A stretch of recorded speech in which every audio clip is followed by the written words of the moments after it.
Головкин мен Муратаның жекпе-жегін тамашалаған ата бір орнында тұра алмады деп жазды Экспресска.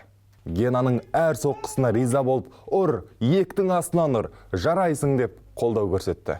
Жапонияның Сайтама қаласында өткен жекпе-жекте Головкин қарсыласын 9-шы раундта сұлатып салды. Риота Муратаға туған елінің топырағы көмектеспеді. Біреудің ақшасын санағанды ұнатамыз ғой. Головкин бұл жекпе-жекте қанша тапты деп ойлайсыздар? Тек қана ақылы трансляцияның өзінен $5 миллион пайда түсті. Жеңілген жігіт те құралақан қайтпайды. $500 мың ұйымдастырушылар жапон спортшысының есепшотын аударды. Және Гена оған шапан жапты. Triple G-дің Альвареспен қайта кездесуіне мүмкіндік туды. Кейбір басылымдар жекпе-жек қыркүйекте өтеді деген ақпарат таратты.